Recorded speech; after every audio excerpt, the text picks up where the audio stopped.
Continuing on in our list of unconventional named dragons, today we have a really special silver dragon in our plate. One that you may be a little bit more familiar than normal. Miirym is known as the Sentinel Worm, the draconic protector that dwells deep into the Forgotten Isles of Candlekeep, the greatest library fortress of the world. However, Miirym is not your traditional dragon, but a spirit, a ghost, a disembodied essence that to this day protects the books of the library from any who would assault them, but she is a prisoner, an unwilling protector that yearns to be free. What got her into this imprisonment? What did she do to deserve this?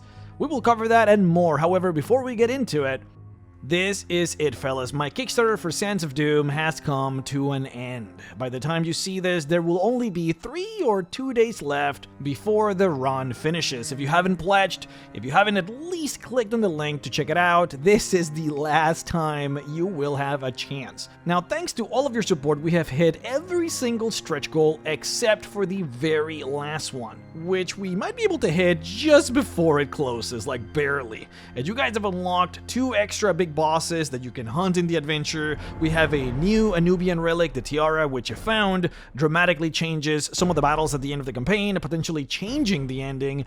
And if we get the last stretch goal, you guys would have unlocked the ability to effectively play as a bad guy if you want. The evil route stretch goal lets me add in quests that you could take if you wanted to work for Lord Amu the villain, and would even let you assault the city of Kyrat alongside the undead horde. Really exciting stuff. This is what truly allows the adventure to be fully open-ended, where you can make that decision if you want. Maybe with the intention of betraying him at the end, or perhaps you really do want to do the evil stuff. Now, this is as well the last reminder that if you want to get an extra subclass for each of the monster classes that I have released, you have to get the extra monster classes soft cover book. It has to be the soft cover book. It'll come with a PDF version of it, but you have to select the soft cover book. I will let you all vote on what the extra subclass is going to be for each of the monsters. So we will have a new type of lycanthrope, we will have a new type of dragon, we will have an alternate version of the diva, perhaps a dark diva, and much more. If you want to get it as an add-on, then you do have to select first a pledge option before you can select any add-ons. Remember that. As soon as the Kickstarter closes, I will start updating you guys with where we are on the book, and we'll be sending out playtest material for a lot of these new monster classes as well. We will also have polls so that you guys can decide how things will unfold with the content. Thank you all so much for the support. This is the last reminder that we will have on the channel, so for one last time, the link is in the video description. Please check out the Kickstarter Sands of Doom, an adventure for characters level 1 to level 11. Now, back to the video. Long, long ago, Miirym was a silver dragon who dwelt near Candlekeep. In her playful hunting, she devoured several scholars and destroyed a score or so irreplaceable books on their way to the abbey, so a wizard attached to the abbey bound her to service. She was to defend the monks, buildings, and books of the abbey for some 20 years. Unfortunately for Miirym, the mage was the arch-sorcerer Torth, whose spells were so mighty that when he died 15 years along in Miirym's sentence of 20, no one could break his enchantments. The monks apologetically wrote up a tome describing the situation and all that was known of Torth's spells, then set a copy of it in the crypt beneath the keep in a casket with the sorcerer's bones and staff. Miirym was a captive in servitude. Though she kept to the letter of her bond, her attacks on transgressors became savage. This is how Candlekeep acquired its reputation of utter impregnability, and that to attempt to steal from it or slip into it unnoticed was futile. Eventually worn out by advanced age and the attacks of foolish would-be intruders, Miirym died. That is, her body rotted and fell apart, losing flesh before bones, and then bone after bone crumbled away to dust, while the spells that bound her animated her still, keeping her sentient, if not entirely sane." End quote.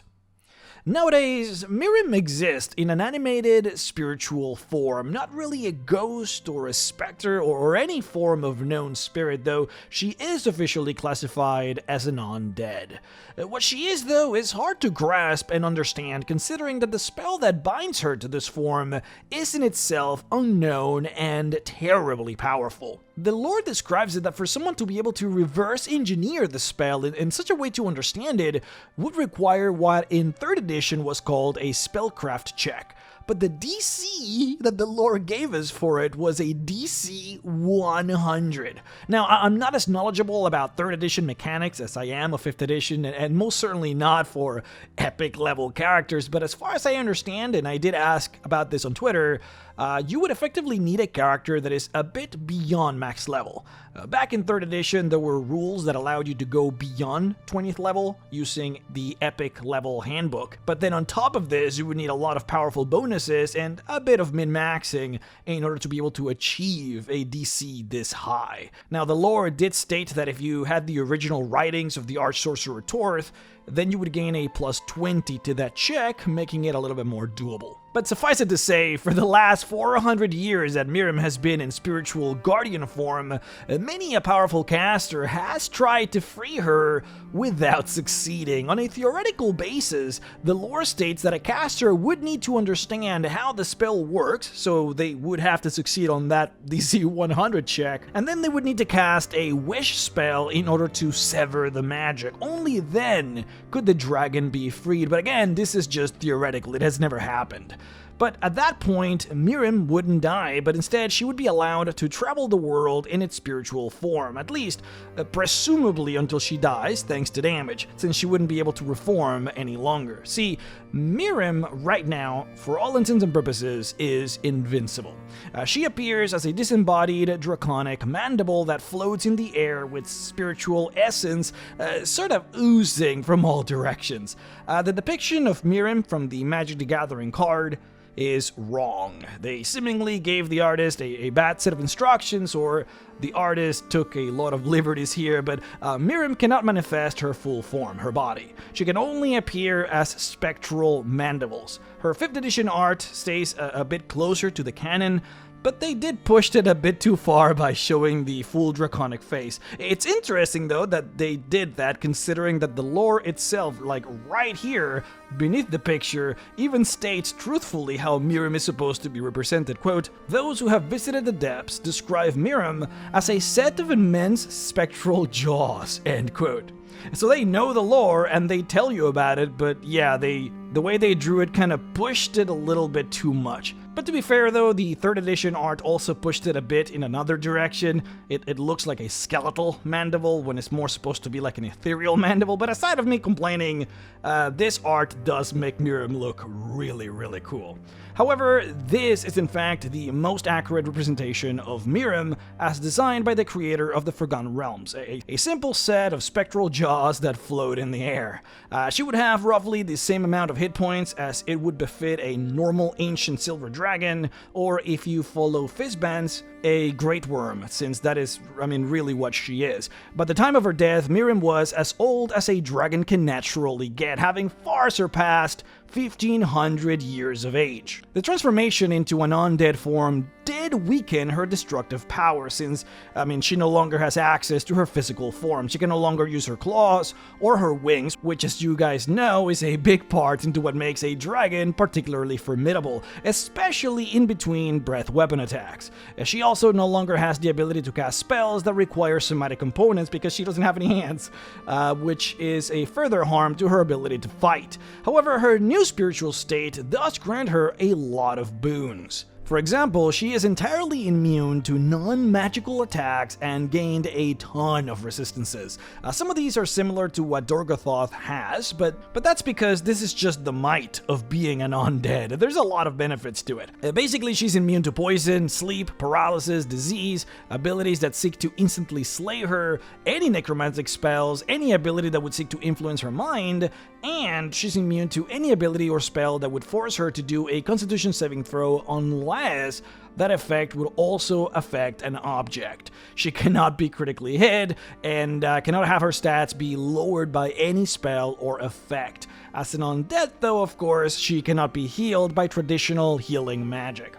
Now, as a ghost, she does have a really cool bonus that not even Dorgothoth had, which is her strong bite attack can actually go through armor since, of course, Miirym has the ability to easily move through objects. So if you're trying to block her bite attack with a shield, her jaw is just gonna go straight through your shield and bite you.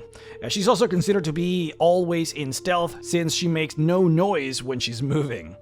She has the supernatural ability to see invisible and ethereal creatures at a range of 120 feet, and she has a full 360-degree viewing angle on the X and Y axis, so she can't really be surprised. This is on top of her having blind sight being 360 feet, which, as I recall, that was also Dorgothoth's blind sight range, which is wild. But something that not even Dorgothoth had was X-ray vision. Miirym can see through solid objects at a range of about 20 to 30 feet, which allows her to see through a maximum of 3 feet of stone, 3 inches of common metal, and up to 9 feet of wood or dirt. Her form also lets her dimension door at will.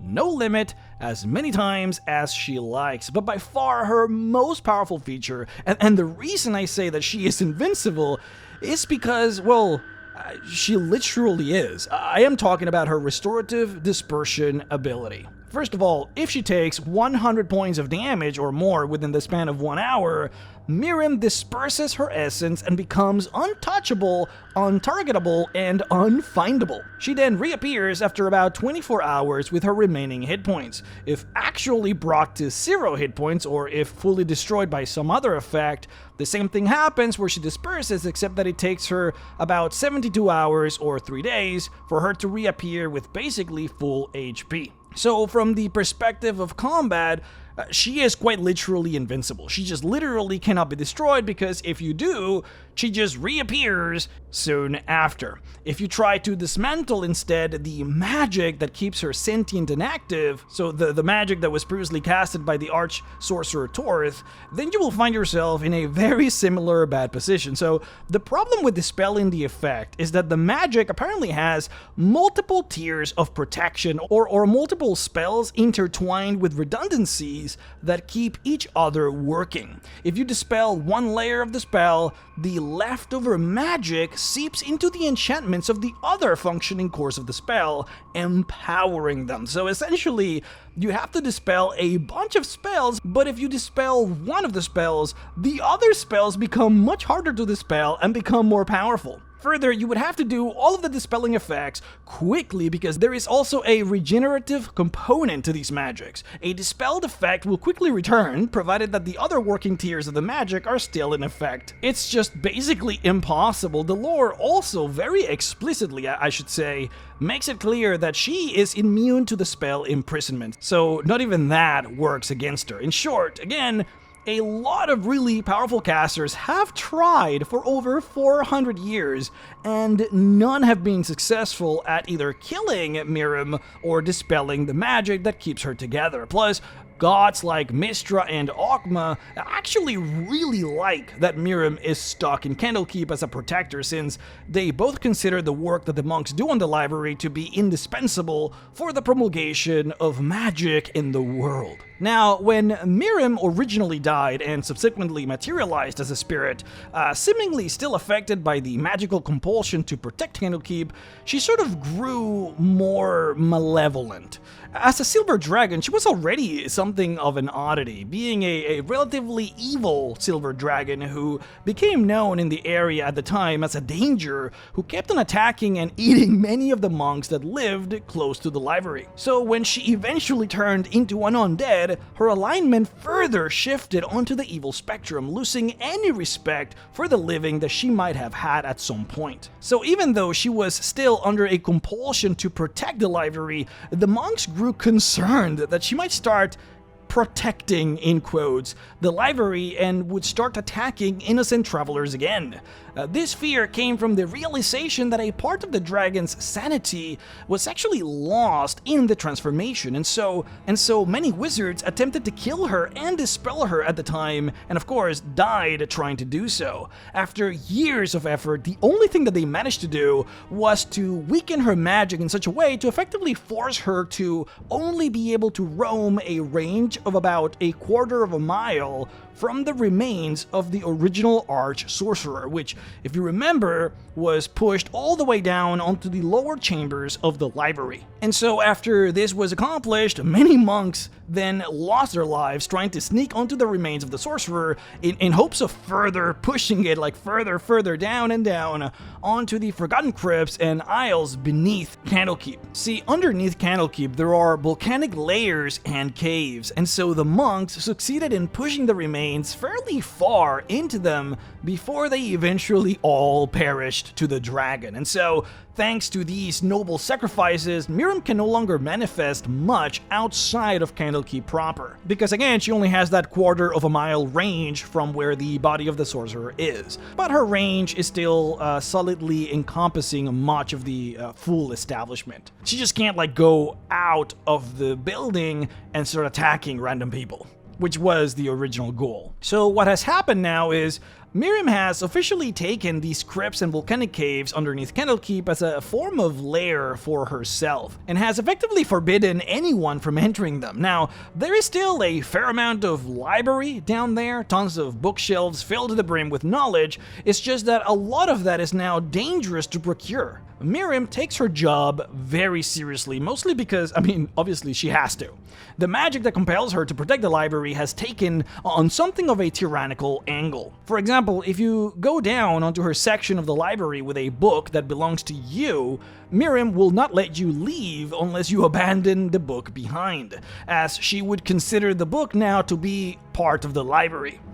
This is particularly problematic because readers cannot take any book from her section in order to read outside. They can read it, but they have to do it there. They can't take it away. And they certainly cannot copy it either, because as soon as a person copies a book into their journal, that copy now, according to Miirym, also becomes property of the library and cannot be taken away anymore. By the way, this also includes spell books, so wizards are actually counseled to not bring any spell books onto these sections of the library, lest Miirym prevent them from leaving with them. If you enter Candlekeep and start veering deeply into the complex, you will know her section by the grisly warnings that she leaves on display. This would appear to you as, skeletons and dead people, often in mutilated positions. Now, something to really understand here is that the evilness of Miirym is focused simply on her disregard for the sanctity of life and her selfishness when it comes to the protection of the library. She's not inherently bad, as one would describe, say, a villain or someone who makes morally bad decisions with a sound mind. She simply wants you to respect the library and does whatever she has to do to accomplish it. Now, this is a grisly example, but if a toddler accidentally breaks a page out of a book, the dragon will kill it. No ifs and buts, doesn't matter that it's just a child, no moral questioning, he just does it. That's why the dragon would be generally considered evil, but as long as you play by the dragon's rules, you should theoretically have nothing to fear, and in fact, the dragon actually loves to converse with people. Many adventurers have pleasant conversations with Miirym and end with positive memories of the dragon. Nowadays, though, she doesn't really take seriously any mention of a trade in exchange for help in breaking the spell that binds her. After centuries, she has become kind of jaded and pessimistic about people's ability to actually help her, and has decided that it is just simply not worth pursuing anymore, though she daydreams of the day she will be able to fly freely in the world once again.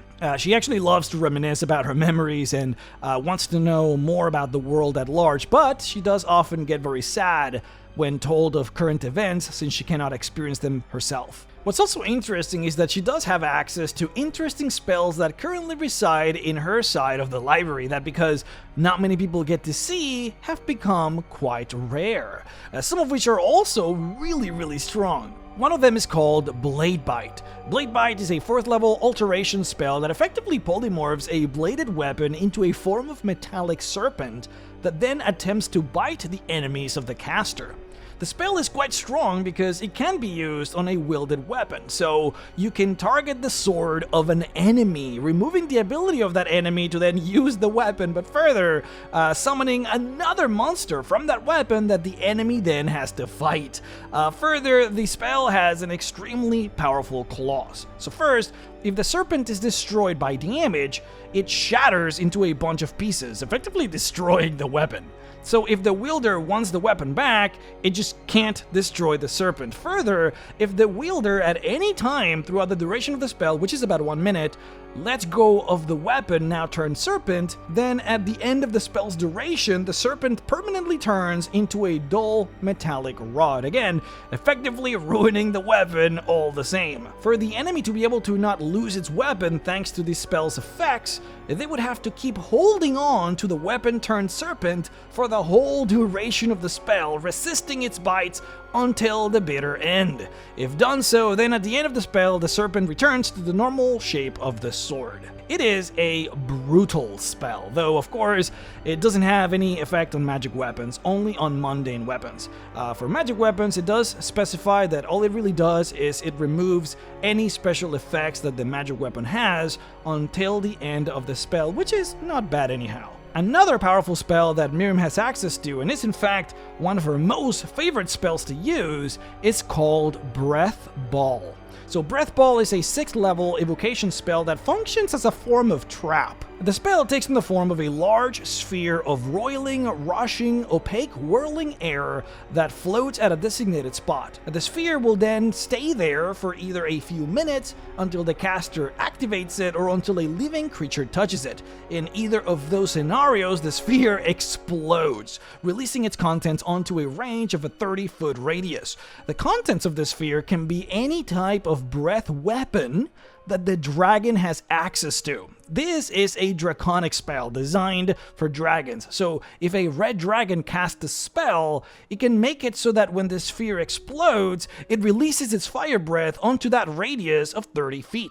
Now the cool thing about Miirym that I didn't mention before was that in her undead state, she gained the ability to manifest all types of draconic breath weapons. Effectively, she became no longer just a silver dragon, but a manifestation of all of dragonkind in her spiritual guardian form. So she has the ability to produce cones of acid, cold, and fire. She can do a cone of paralyzing gas, a cone of repulsion. She can produce sleep gas, slowing gas, weakening gas, and lines of acid and lightning, all of which are, of course, of similar power. This is also an interesting ability that Dorgothot had obtained, though in his case, through a lot of experimentation and practice. It is, however, as an aside, extremely interesting that undeadness does seem to grant dragons at least the ability to tap onto the magical breath weapon of other types of dragons. Is really fascinating. In any case, because Miirym can use any and all breath weapons from all draconic types, she can imbue her dangerous breath ball with any of them, opening her ability to surprise opponents. Further, though, she also has access to an 8th level version of that very same spell, an alternate form called Breath Doom. This version makes the sphere invisible, but more importantly, it makes it so that it can last forever, and so it is only activated when very specific scenarios unfold. For example, Miirym could make it so that the explosion only happens when, say, an elf wearing the symbol of Corellon in her tunic sings and dances a poem in the Orcish language. Like, she could make the trigger anything she desires and as specific as she wants, or as complicated or as simple as she wishes, and the explosion would only happen once that trigger comes to be. The beauty is that even if someone were to notice the invisible trap, the trap could not be sprung easily. Adventurers could try and shoot arrows at the sphere, and the arrows would just go through. Remember that the sphere is literally just like roaring air, so spells and physical attacks would just go through. The only thing that you could do would be to cast a form of dispel magic on it, which would instantly cause it to explode. But otherwise, there's no learned way to dispel it without causing it to explode.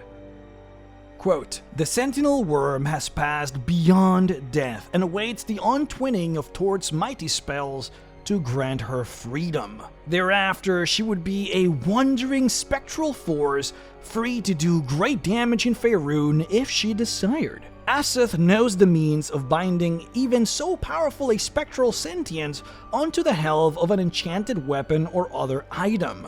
Certain Netherese liches and senior red wizards might also know or be able to devise such magical processes, but Mystra is unlikely to provide guidance to any mages or priests requesting inspiration over such matters. All in all, Miirym bids fair to be around the underways of Candlekeep for another 1,000 years or more, in Elminster's estimation. If something were to happen to her, he said, one of Mistra's chosen might even find themselves restoring her to her present state, for Mystra and Ogma seem to share some secret and solemn agreement as to the sanctity of Candlekeep. Miirym's sad fate is best described in a tome written over 100 years ago and ironically stored on the shelves of Candlekeep.